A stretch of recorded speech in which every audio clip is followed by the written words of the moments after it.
બસ અહીંયાથી શરૂઆત. ખેડૂત એક રક્ષક. તો મૂવીની શરૂઆત થાય છે ગાડાવાળા વિક્રમ સાથે. અને વિક્રમ ગાડું લઈને આગળ જાય છે. Gas vote? ગાડામાં શું? લાશો. 27 લાશો. તો વિક્રમભાઈ 27 લાશો ગાડામાં નાખીને મહેનત કરીને પોલીસ સ્ટેશન સુધી ગાડું લઈ જાય છે. પણ પોલીસને ક્રાઇમ સીન પર નહીં બોલાવે. ના, હવે 27 લોકોને મારી નાખે છે તો પોલીસ કેસ તો બને જ. તો કોર્ટ ડ્રામા તો થશે. વિક્રમભાઈનો બી ટોરો અલગ છે. કોર્ટમાં જજની સામે વકીલને ડેથ થ્રેટ આપી દે છે. 27 થી 28 થવામાં વાર નહીં લાગે. નાઇસ. હવે વિક્રમભાઈ એમની સાઈડની સ્ટોરી કહેશે, પણ કોર્ટ પાસે નો ફાલતુ સમય નથી. તો વિક્રમભાઈ સ્પીચ મારે છે. ગજબ લેવલની સ્પીચ મારે છે. અને કોર્ટ પાસે ફાલતુનો સમય આવી જાય છે ભાઈ. મેજિક. સાહેબ, શરૂઆતમાં મારા હાથમાં હથિયાર નહીં પણ કલમ હતી. Flashback time. ચલો ફ્લેશબેકમાં જઈએ. ચલો ચલો ચલો. ગામડું રૂડું મારું ગામડું. ગામડું રે ગામડું રૂડું મારું ગામડું. તો વિક્રમભાઈની ફેમિલીમાં છે એક બેન, એક પપ્પા. એક મિનિટ, સોરી, પપ્પા તો એક જ. એટલે એક પપ્પા અને પપ્પા અને મમ્મી. ને વિક્રમના પપ્પા જોડે ખેતર છે ઓબ્વિયસલી. બાકી મૂવીનું નામ ખેડૂત એક રક્ષક કઈ તો હોય. હે, તો ટોટલ 3 વીઘા જમીન છે અને એના જોડે કાળો બી છે. સાઈડ કેરેક્ટર કોમેડી બી કરવી જરૂરી છે, બાકી મૂવીમાં મજા નહીં આવે. તો હીરો આવી ગયો, હીરોની ફેમિલી આવી ગઈ, સાઈડ કેરેક્ટર આવી ગયું. તો હવે બાકી શું રહ્યું? વિલન. તો ખેતર છે, ખેડૂત છે, જમીન છે અને ગામડું છે. તો વિલન કોણ? સરપંચ. અરે પંચાયત વાળા સરપંચી નહીં યાર, એ તો સારા સરપંચી હતા. અહીંયા તો વિલન સરપંચ, વિલન, ખરાબ સરપંચ. તો સરપંચના જે બે દીકરા, એક કરે છે મારામારી, એક કરે છે હિસાબ કિતાબ, અને ટૂંકમાં થોડું થોડું ઇન્ફ્લુઅન્સ કરીને જમીન બી અંદર લઈ લે છે. શાણો શાણો. એન્ડ યુ નો ધીસ ગાય, વિક્રમની બેનને છેડતી કરતું કરે વાળી. તું છે વિક્રમની બેન એમ ને? આ મૂવીમાં બી કરશે 100%. મને ખબર ના કરશે, આના પર ભરોસો જ મન કરશે જ આ છેડતી. તો સરપંચનો છોકરો બોરીમાં એક વ્યક્તિને લઈને આવે છે. આના બોરી જોડે બહુ ઓબ્સેશન છે, બધું બોરીમાં લઈને જ આવે આ વખતે. હવે બોરીમાં છે એક માણસ જેને સરપંચજીના ઘરે લાઇટ બિલ મોકલ્યું છે અને લાઇટ બિલ વધારે આવ્યું છે, કેમ કે આગલા મહિને ઓછું હતું, આ મહિને વધી. How it's possible? હે, તમે આ મહિને વધારે ના વાપરી શકો. Okay, but guess what? આખા મૂવીમાં સરપંચના ઘરના જેટલા બી સીન છે એમાં લાઇટ જ નથી.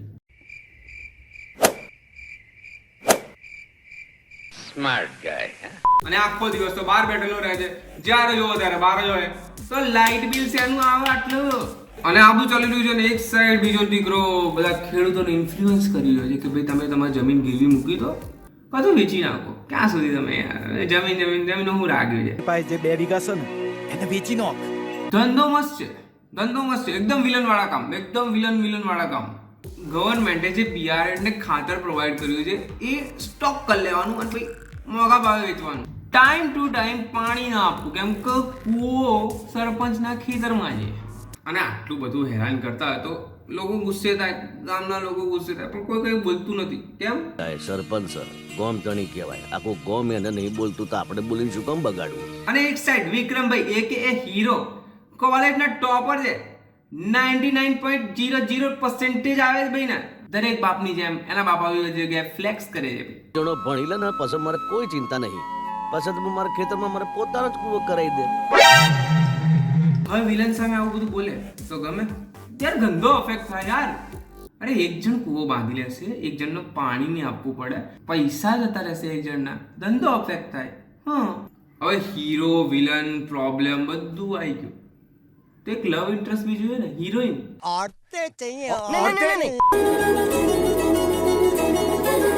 ત્યાં સુધી પ્રેમમાં કહેવાની નહીં પણ સમજવાની જરૂર હોય છે. ત્યાં સુધી પ્રેમમાં કહેવાની નહીં પણ સમજવાની જરૂર. ત્યાં સુધી પ્રેમમાં કહેવાની નહીં પણ સમજવાની જરૂર. ત્યાં સુધી પ્રેમમાં કહેવાની નહીં પણ સમજવાની જરૂર. તો મૂવિંગ ઓન. તો હવે આ લોકો મળશે કઈ રીતે? મળશે કઈ રીતે? તો દરેક ગુજરાતી મૂવીની જેમ શરત. एक शर्त है, जो तुमने आई लव यू कही तो હે नोटी हो रहा।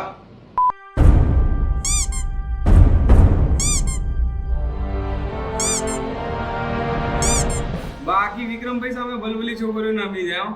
Thug life, I'm Lala. અને આ બધું કોલેજમાં ચાલી રહ્યું છે અને બીજી સાઈડ પપ્પા એક એ શંકર એટલે વિક્રમના પપ્પા બેઝિકલી તો એમના કોઈ ફ્રેન્ડને જમીન ખેડવા માટે આપી છે વિક્રમના પપ્પાને. તો એ એગ્રીમેન્ટ જોઈએ ને આના વાળે કે લાઈક તમે ખેડો જાઓ તો મને એગ્રીમેન્ટ કરો એટલે બરાબર. તો એગ્રીમેન્ટ કરવા માટે કોણ જોડે જશે? સરપંચ જોડે. અને સરપંચજીનો છોકરો કોરા કાગળ ઉપર સહી કરાવી લે છે. 2 કોરા કાગળ પર સહી કરાવી લે છે. Take some note, guys. Never signature on a blank paper. તો તાલુકામાં બધા ખેડૂતો બિયારણ લેવા જાય છે ઇન્ક્લુડિંગ શંકર. પણ બિયારણ તો સ્ટોક કરવાનો છે. બિયારણ વાળા ભાઈ કહી દે છે કે નો સ્ટોક હિયર બ્રો, જતા રહો. તો આ વિક્રમભાઈ આવી જાય અને આ બધું થતા જોઈ જાય અને એક સ્પીચ મારે અને ખેડૂતો ઇન્ફ્લુઅન્સ શર્ટ વટર ઊંચું કરી લઈને જતા રહે બિયારણ. તો આ સાઈડ શંકર કે પપ્પા એમની થોડી પૈસામાં હાલત ટાઈટ છે તો એ વિક્રમને એમ કહે છે કે ભાઈ નો સ્ટડી, આગળની સ્ટડી નહીં થઈ શકે, સોરી પૈસા નથી. પેલા ભાઈબંધની જમીન ખેડવા માટે પૈસા છે, આગળ છોકરાને ભણવા માટે પૈસા નહીં. લોજિક હાવ. અને માહી એટલે હિરોઈનના પપ્પા માની જાય છે લગ્ન કરવા માટે. ખબર નહીં અમીર હોય તો માની જાય છે, ગમે તેમ કહીને કે ભાઈ ચાલશે, મને કોઈ જ પ્રોબ્લેમ નહીં, માની જાઉં છું હું. અને એ જાય છે વિક્રમના ઘરે મળવા માટે ને લગ્નની વાત કરવા માટે. આમ ફટાફટ બધું ફટાફટથી જોવું જોઈએ. હમણાં થોડાક દિવસ પહેલા કીધું લગ્ન પતા જ. અને વિક્રમ અને માહી ડિસાઈડ કર્યું છે કે ડિગ્રી પત્યા પછી આપણે લગ્ન કરીશું. પણ હવે તો વિક્રમભાઈ ડિગ્રી કઈ દે લેશે કેમ કે પપ્પાની હાલત થોડી ટાઈટ છે. તો વિક્રમભાઈ પ્રેમ સાઈડમાં મૂકીને ખેડૂત બની જાય છે. અહીંયાથી હિરોઈનનો સ્ક્રીન ટાઈમ 0. હિરોઈન દેખાશે જ નહીં હવે. તો વિક્રમભાઈ આવી રીતે રાતોરાત ચેન્જ થઈ જાય, ખેડૂત બની જાય. તો આવી રીતે બેન પૂછે તો ખરી ને, એ પાગલ તું તો ટોપ કરે છે તો કોલેજ ડ્રોપ કેમ કરે છે? તો Vikrambhai come with a speech and song.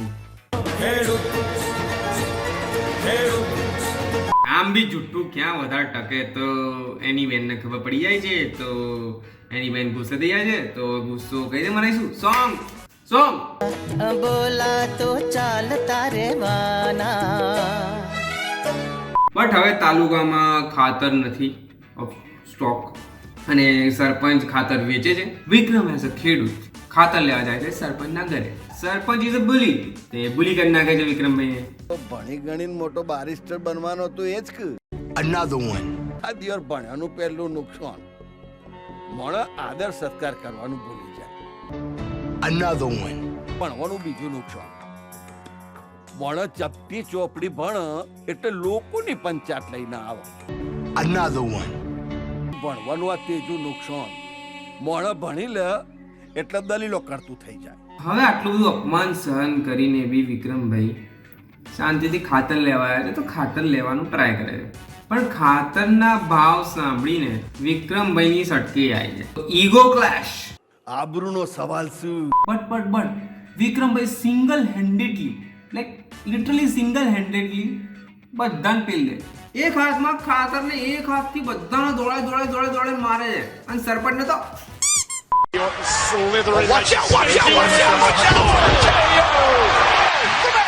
જોયું ભણવું બહુ ઇમ્પોર્ટન્ટ છે. બવાલ કરી નાખીને ભણવાનું છોડ્યું એટલે બાપાને ઊંધો જવાબ આપી દીધો. બાપુજી, તમે સહન કરવાની જગ્યાએ સાહસ કર્યું હોત ને તો કદાચ હું ભણતો હોત. હવે લાફો પડ્યા પછી સરપંચ એના ઘરે જાય છે જ્યાં લાઇટ નથી. પણ હવે સરપંચ વિચારે છે કે લાફાને લોચા થઈ ગયા છે તો હવે બલથી નહીં બુદ્ધિથી વિચારવું પડશે. તો લગાવે છે જુઠ્ઠો કેસ વિક્રમભાઈ ઉપર કે મારા ત્યાંથી બહુ બધું ખાતર લઈને જતો રહ્યો. રાતે તમારા ઘરની બહાર સાયલેન્ટલી એક ગાડી આવે, 4 લોકો બોરી ઊંચી કરીને મૂકીને જતા રહે અને તમને ક્યારે ખબર પડે? સવારે પોલીસ આવે ત્યારે કે અમારા ઘરમાં આ સામાન પડ્યો છે. અહીંયા મારી મમ્મીને કંઈક આડું મૂકી દો તો હમણાં બૂમા બૂમ કરી મૂકી જાય. લોજિક. વિક્રમ હવે જેલમાં છે અને બાપા હવે હેલ્પ માંગશે કોણ જોડે? સરપંચ જોડે. But sarpanch wants revenge. છૂટે ચૂકે છૂટી પણ ગયો ને તો અમે એને નહીં છોડીએ. જોઈને આખા ગામ વચ્ચે ના મારું ને તો કહેજો. અચ્છા બેટા, માર પડી ત્યારે આ ગુસ્સો ક્યાં હતો? હે તો સરપંચને ગામના વચ્ચે લાફો માર્યો છે તો એ એના બાપાને હ્યુમિલેટ કરે છે ગામની વચ્ચે જ. લાઈક પોતાના ચપ્પલ માથે મુકાવીને સોરી બોલાવે છે, આખા ગામથી ચપ્પલ મરાવે છે એન્ડ હ્યુમિલેશન થી ખેતરમાં જઈને સુસાઇડ કરી છે.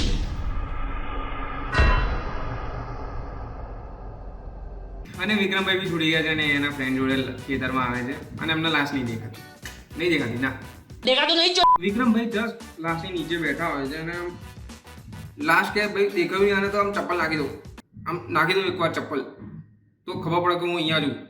And guess what, out of nowhere ambulance સીધી ખેતરમાં આવી જાય છે અને એમ્બ્યુલન્સની અંદર લાશ હોય છે.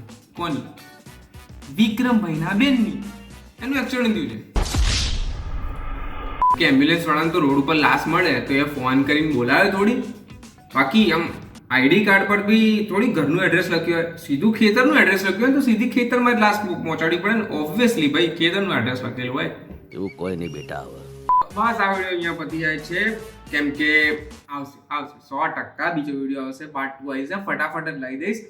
હા, પણ જો તમને આ વિડીયો ગમ્યો હોય તો લાઈક કરી દો અને વધારે જ ગમ્યો હોય તો શેર કરો યાર. તમે પ્લીઝ શેર કરો યાર. આ નવું કન્ટેન્ટ જે લોકોને નહીં ખબર પડે એટલે શેર કરશો ને તો વધારે ફાયદો રહેશે. અને નવા હો તો ચેનલ સબસ્ક્રાઈબ કરી દો ફટાફટ. સબસ્ક્રાઈબ જરૂરી છે અને તમારા કોઈ વિચાર હોય તો કમેન્ટમાં લખી દેજો અને આ વિડીયો બી જોઈ લો. આ મેં બધા બીજા વિડીયો બનાવ્યા તો જોઈ લો. બરાબર, બાય બાય. હા બસ એડિટિંગ પતે એટલે આવું છું 100%.